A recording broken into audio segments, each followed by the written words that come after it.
Avant de plonger dans cette histoire incroyable, pensez à vous abonner à la chaîne et à activer la cloche. Ici, chaque récit a quelque chose à dire, et vous ne voudrez pas en manquer un seul. Dans une grande concession automobile du centre-ville, l'ambiance est électrique. Les vendeurs s'affairent, les clients discutent, et au milieu de tout cela, une femme élégante et autoritaire fait régner sa loi, Madame Leroy, la directrice.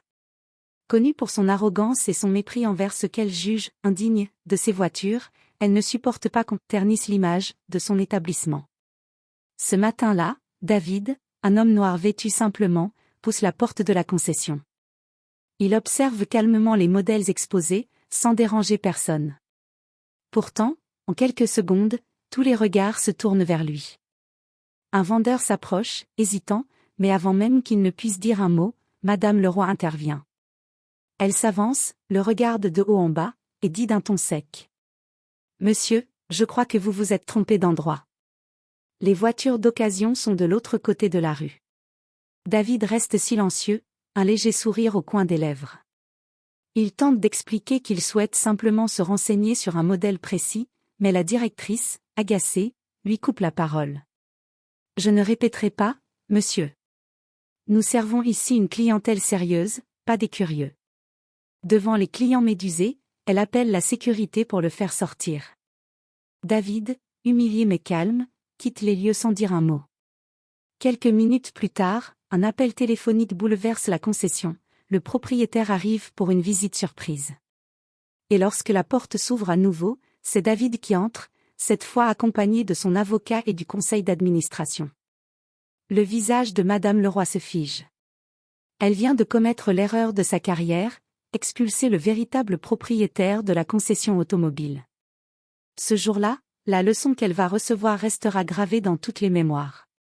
Le soleil de midi tape fort sur les vitres brillantes de la concession Leroy Motor, l'une des plus prestigieuses de la ville.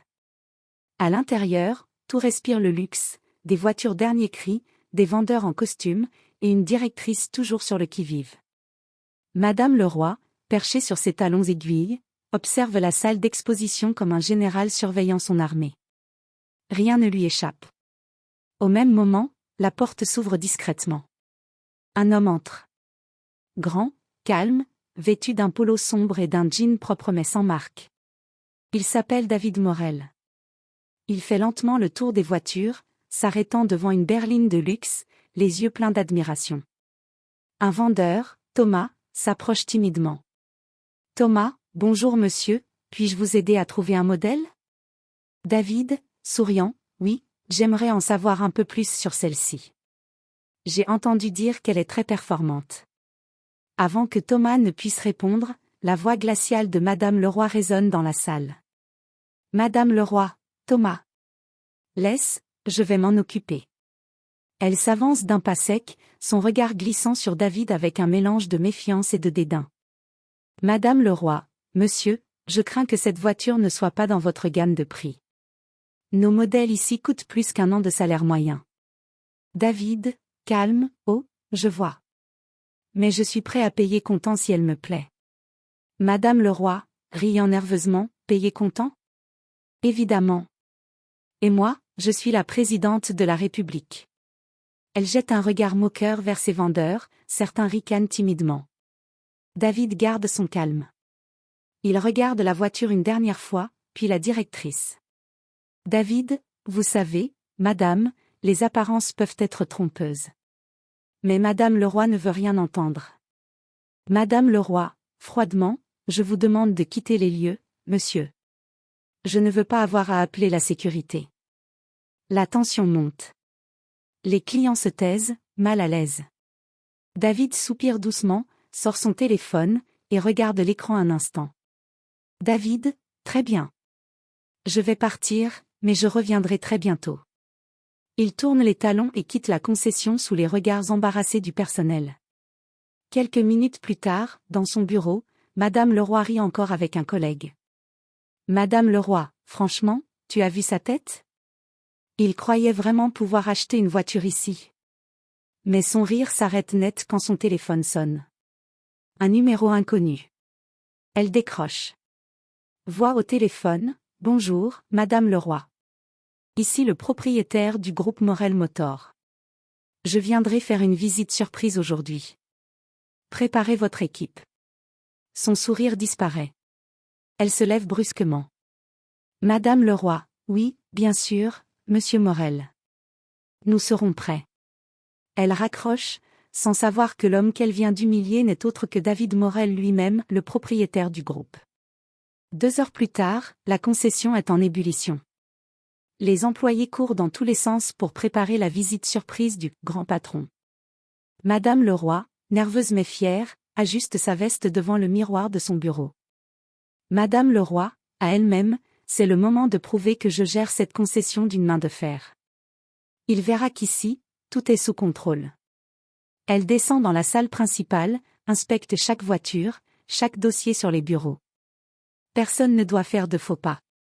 Soudain, la porte d'entrée s'ouvre lentement. Un silence se fait dans la pièce. Tous les employés se tournent vers l'entrée. Et David apparaît. Vêtu cette fois d'un costume sobre mais élégant, il avance d'un pas sûr, suivi d'un homme en costume cravate portant une mallette, son avocat, Maître Dupuis. Madame Leroy fronce les sourcils, incrédule. Madame Leroy, murmurant, non, c'est pas possible, c'est lui. Elle s'avance, forçant un sourire. Madame Leroy, monsieur, je crois qu'on s'est déjà vu, non? Vous revenez, pour une visite, David, souriant calmement, oui, madame. Une visite, exactement. Et j'espère que vous êtes prête. Elle rit nerveusement. Madame Leroy, oh, je vois. Vous êtes peut-être avec le propriétaire que nous attendons? Vous le connaissez, David, fixant son regard, disons, que je le connais plutôt bien. Tous les employés échangent des regards confus. David se tourne vers le vendeur Thomas, celui qui avait tenté de l'aider plus tôt. David, merci encore pour votre accueil tout à l'heure, Thomas. Vous êtes l'un des rares ici à avoir fait preuve de respect. Thomas, gêné mais souriant, baisse la tête. Madame Leroy, elle, commence à sentir la sueur perler sur son front. Madame Leroy, attendez. Vous n'êtes quand même pas. David sort lentement un badge de son veston, frappé du logo du groupe automobile.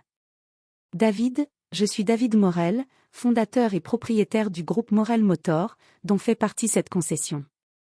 Un silence de plomb s'abat dans la salle. Les employés sont figés. Madame Leroy devient pâle comme un drap.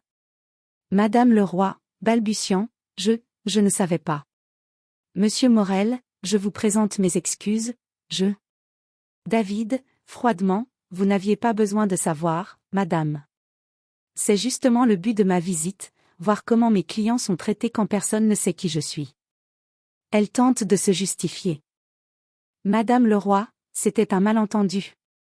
Je croyais simplement, David, coupant, vous avez cru que j'étais moins digne d'acheter une voiture ici à cause de mon apparence. C'est bien cela?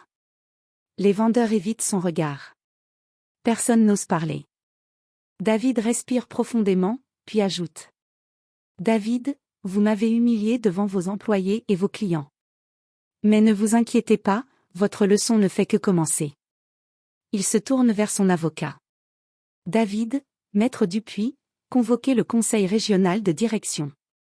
Nous allons régler cette affaire immédiatement. Madame Leroy, livide, comprend qu'elle vient de sceller son propre sort. Quelques heures plus tard, la salle de conférence de Leroy Motor est pleine. Autour de la grande table ovale, les principaux responsables du groupe automobile se sont réunis. Au centre, David Morel, impassible. En face de lui, Madame Leroy, le visage fermé, tentant de cacher sa panique derrière un sourire crispé. Président du conseil, bien, Monsieur Morel, vous avez demandé cette réunion d'urgence. Pouvez-vous nous expliquer ce qu'il s'est passé? David se lève lentement. Son regard balaie la pièce, puis se pose sur la directrice. David, ce matin, je suis entré dans cette concession comme un client ordinaire. Sans chauffeur, sans rendez-vous, sans costume. Je voulais simplement voir comment mes employés traitent leurs clients. Et ce que j'ai vu m'a profondément déçu. Il sort son téléphone et pose une vidéo sur la table. Une caméra de surveillance montre la scène de la matinée. Madame le roi ordonnant à la sécurité de faire sortir David, sous les regards gênés des clients. Un murmure parcourt la salle. Le visage de Madame le roi devient cramoisi. David, voilà comment on traite un homme dans ma concession. Voilà comment on humilie quelqu'un sans même lui adresser la parole. Et ce n'est pas la première fois que des plaintes me remontent concernant le comportement de cette direction. Madame le roi se redresse soudain, les yeux brillants de colère et de honte. Madame le roi, c'est faux. J'ai toujours défendu les intérêts de l'entreprise. J'ai travaillé dur pour faire de cette concession un modèle de réussite. David, calme, en humiliant les clients? En jugeant les gens sur leur apparence? Est-ce ça, votre modèle? Elle baisse les yeux, incapable de répondre. David, se tournant vers le conseil, une entreprise ne vaut rien si elle oublie le respect, la dignité et l'égalité. Peu importe la couleur de peau, le costume ou le compte bancaire. Ce qui compte, c'est l'humain. Un silence lourd s'installe. Puis le président du conseil prend la parole. Président du conseil, Madame le roi, vos résultats financiers sont bons, mais votre comportement est inacceptable pour la réputation du groupe. À la demande du propriétaire, votre poste est suspendu avec effet immédiat. Madame le roi blêmit. Elle tente une dernière fois de parler. Madame le roi, Monsieur Morel, je vous en supplie, donnez-moi une seconde chance. David, froidement, vous m'avez jugé en une seconde. Aujourd'hui, je vous rends l'appareil. Elle baisse la tête, vaincue. Deux agents du service interne l'accompagnent vers la sortie, sous les regards silencieux des employés. Quand la porte se referme, David se tourne vers Thomas, le jeune vendeur. David, vous avez fait preuve d'intégrité et de respect. C'est tout ce que j'attends de mes employés. À partir d'aujourd'hui, vous êtes le nouveau directeur de cette concession. Thomas, sous le choc, reste bouche bée. Thomas, monsieur, je ne sais pas quoi dire. David, souriant, dites simplement « merci » et souvenez-vous, traitez toujours les gens comme vous aimeriez être traités. Quelques jours ont passé depuis la chute de Madame le roi. La concession Le Roi Motor, désormais dirigée par Thomas, respire un tout autre air. Les employés sont plus détendus, les clients mieux accueillis, et un grand panneau a été accroché à l'entrée. Ici, tout le monde mérite le respect. Ce matin-là, David Morel revient discrètement à la concession. Pas en costume cette fois, mais simplement, comme lors de sa première visite. Personne ne le reconnaît tout de suite. Il entre, observe les vendeurs parler gentiment à un couple d'ouvriers, offrir un café à une cliente âgée. Le sourire aux lèvres, il sait que le changement a commencé. Thomas le remarque et s'avance aussitôt. Thomas, Monsieur Morel. Quelle surprise! David, je voulais juste voir comment les choses se passent. Et je dois dire, je suis fier. Thomas baisse humblement la tête. Thomas, c'est vous qui m'avez montré l'exemple, monsieur. David, souriant, non, Thomas. C'est la vie qui nous enseigne, quand on s'est écouté. Il s'arrête devant la même voiture qui avait déclenché toute l'histoire. David pose sa main sur le capot, pensif. David, vous savez, ce n'est pas la richesse qui définit un homme, ni sa couleur, ni ses vêtements. Ce sont ses valeurs. Et parfois, il faut être méprisé pour rappeler au monde ce qu'est le vrai respect. Thomas acquiesce, ému. Les employés autour écoutent en silence. David conclut doucement. David, tant que je serai propriétaire de cette entreprise, personne ne sera jugé ici pour ce qu'il semble être, mais pour ce qu'il est réellement. Un être humain. Il sourit, salue l'équipe, puis quitte la concession sans un mot de plus. Mais cette fois, tout le monde le regarde avec admiration, non pas parce qu'il est riche, mais parce qu'il a prouvé que la dignité et la justice ont bien plus de valeur que n'importe quelle voiture de luxe. Ampoule électrique morale dès l'histoire, le respect ne se mesure ni à la couleur, ni à la fortune, ni à la position sociale. Il se donne, tout simplement, car la grandeur d'un être humain se voit dans la manière dont il traite les autres.